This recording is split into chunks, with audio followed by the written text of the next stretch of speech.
আসসালামু আলাইকুম। Welcome to my channel Tamanna art and craft. আজকে আমি পাঞ্জাবি পেইন্ট করে দেখাবো। তো এই আর্টটা আমি আরেকটি ভিডিওতে পেন্সিল স্কেচের মাধ্যমে দেখিয়েছি। যারা আপনারা দেখতে চান তারা ওই ভিডিওটি অবশ্যই দেখবেন। তো আমি সাধারণত পেইন্ট করার আগে কখনো আঁকাই না, সরাসরি কাজ করতে শুরু করে দেই। যাদের সমস্যা বা মনে হয় যে পারবেন না, তারা অবশ্যই পেন্সিল কলমে আঁকে নেবেন। কিন্তু আমি বারবার এই কথাটা বলে থাকি, আপনারা কখনো ভুল করে কলমে আঁকাবেন না, কারণ কলমের কালিটা বোঝা যায়। তো আমার আজকের এই ভিডিওটির মেইন উদ্দেশ্য হচ্ছে পাঞ্জাবি নিয়ে আপনাদের যত ধরনের প্রশ্ন থাকে, মানে পেইন্ট নিয়ে, ওই বিষয়টা আজকে আমি তুলে ধরবো। আমাদের প্রথমত মনের মধ্যে একটা প্রশ্ন থাকে, আমরা যেই ধরনের কাপড় কিনি না কেন, আচ্ছা আমরা ধুয়ে করব নাকি সরাসরি করব। পাঞ্জাবির কাপড়ে এমন কিছু নেই যে আপনাকে সেটা ধুতে হবে। পেইন্টের ক্ষেত্রে নরমালি বলা হয়ে থাকে যে অতিরিক্ত মারযুক্ত কাপড় আপনি অবশ্যই মারমুক্ত করে তারপর কাজ করবেন। কারণ মারে তো আমাদের ওই পেইন্টটা কাপড়ের সাথে বসে না, মারের ওপরে ভেসে থাকে। যার কারণে আমরা যখন ডিটারজেন্ট বা এমনি কোনো পাউডার দিয়ে কাপড়টা পরিষ্কার করব, তখন সেই রঙের স্তরটা উঠে যাওয়ার সম্ভাবনা বেশি। কিন্তু যদি আমরা মারমুক্ত করে নিতে পারি, তাহলে আমাদের ওঠার চান্স থাকে না। এটা হচ্ছে অন্য কোনো কাপড়ের ক্ষেত্রে। কিন্তু পাঞ্জাবি কোনো কাপড় নেই যে কাপড়েতে খুব বেশি মার থাকে। তাই আপনারা বাজার থেকে হোক বা যেখান থেকে হোক কিনে নির্দ্বিধায় আপনারা সরাসরি পেইন্ট করতে পারবেন। এখন পাঞ্জাবির জন্য কোন ধরনের তুলি বেস্ট?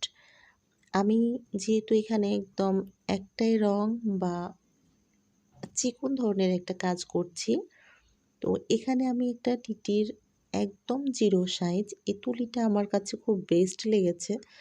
আমি এর আগে অনেক দামি একটা ব্রাশ কিনেছিলাম, কিন্তু সেই ব্রাশটা তেমন কার্যকর হয়নি। তো এই ব্রাশটা আলহামদুলিল্লাহ অনেক ভালো, একদম সূক্ষ্ম, কিন্তু কাজটা খুব সুন্দর হয়। তো আপনারা অবশ্যই এই ধরনের ব্রাশ কিন্তু কিনে নেবেন। কারণ পাঞ্জাবির কাজ যেহেতু সূক্ষ্ম, আপনি যদি পাঞ্জাবির কাজ সূক্ষ্ম করতে না পারেন, তাহলে কিন্তু কখনোই আপনার পাঞ্জাবি ভালো দেখাবে না। শাড়ি অনেক বড় একটা জিনিস, সেখানে কোনো কিছু ভুল হলে তাও কিছু মনে হবে না। কিন্তু আপনার যেহেতু পাঞ্জাবির কাজ একদমই সূক্ষ্ম, তাই আপনাকে সতর্কতার সহিত সরাসরি পেইন্ট করতে না পারলে অবশ্যই আগে আপনারা পেন্সিল স্কেলে আঁকে নেবেন। তা এইবার আসি মূল কথায়। আমরা অনেকে বলে থাকে যে রং ঢালানোর পরে রংটা শুকিয়ে যায়। আসলে আমাদের যে বাইরের তাপমাত্রা রয়েছে, সেই তাপমাত্রা আপনার রংটাকে অনেকটা শুকিয়ে নেয়। যার কারণে আমি যদি অল্প কোনো কাজ করে থাকি বা একটাই রঙের কাজ করে থাকি, তো আমি সরাসরি রং থেকেই কাজ করি। তো এখানে রং নষ্টও কম হয়, আবার রঙের সব কিছুই মনে হয় ঠিক থাকে। আমি যতবার প্লেটে ঢেলেছি আমার রং দেখা গেছে অর্ধেকটা নষ্ট হয়। আর আমরা এটা সবাই জানি, আমরা যতটুকু কাজ করি তার চাইতে অর্ধেক কিন্তু রং আমাদের নষ্ট হয়। শুধুমাত্র এইসব কারণে আমাদের রঙগুলো নষ্ট হয়ে যায়। তো আশা করি আপনারা বুঝতে পারবেন। এবার আসি পাঞ্জাবির কাপড়ের নিচে আমরা কি ইউজ করব। যেগুলো খুব পাতলা কাপড়, আপনারা রং তুলি দেওয়ার সাথে সাথেই রংটা বাইরের দিকে চলে যাবে। পেছনের যে অংশ রয়েছে সে অংশে রংটা চলে যেয়ে কাপড়টাকে নষ্ট করে ফেলবে। এজন্য নিচে আগে আপনারা একটা কাপড় দিয়ে নেবেন। আপনাদের পুরনো কোনো একটা কাপড় দিয়ে দিবেন। আর যদি বাসায় যে কোনো ফ্রেম থাকে, আমার কাছে ফ্রেমটা গোল একটা ফ্রেম, রাউন্ড শেপের একটা ফ্রেম, 15 ইঞ্চির একটা ফ্রেম রয়েছে। আমি এই ফ্রেমটা ইউজ করেছি, কিন্তু এই পাঞ্জাবিটাতে নিচে আমি অবশ্যই একটা চিকন করে একটা বোর্ড দিয়ে দিয়েছিলাম। আর নর্মালি অন্য কোনো পাঞ্জাবিতে আমি আমার পুরনো কোনো একটা কাপড় দিয়ে দেই, আমার এতে কিছু হয় না। যেহেতু পাঞ্জাবির কাপড়টা একটু মোটা আছে, আমার নিচের দিকে রং চলে যাওয়ার কোনো চান্স নেই।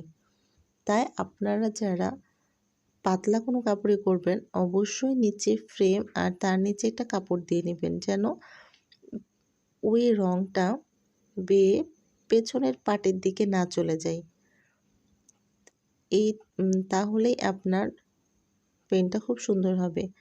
আর যাদের বাসায় ফ্রেম নেই তারা কি করবেন, তারা অবশ্যই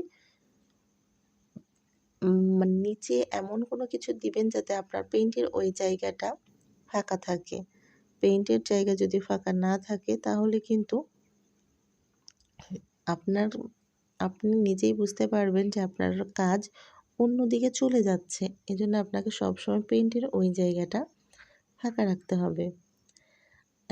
এবার আসি পাঞ্জাবি ধোয়ার পরে, পাঞ্জাবি কাজ করার পরে আপনাকে অবশ্যই প্রথমে হালকাভাবে হালকা তাপমাত্রায় রুমের মধ্যে রেখে দিবেন। তারপরে আপনাকে সেইটা রোদ্রে শুকাতে হবে। সামনে উল্টো পাশে একবার শুকাবেন আর সোজা পাশেও শুকাবেন, যেন আপনার রঙের যে আঠালো ভাব রয়েছে সেই আঠালো ভাবটা চলে যায়।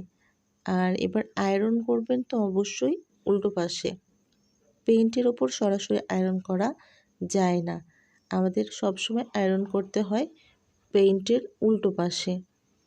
এবার আপনি কাজ করার কতদিন পরে কাপড়টা ধুতে পারবেন? আমি এখানে অ্যাক্রিলিক কালার ইন্ডিয়ানটা ইউজ করেছি।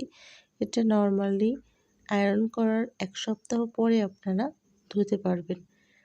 কিন্তু যদি রেডি অ্যাক্রিলিক ইউজ করে থাকেন তো মিনিমাম আপনি 15 দিন ওয়েট করবেন।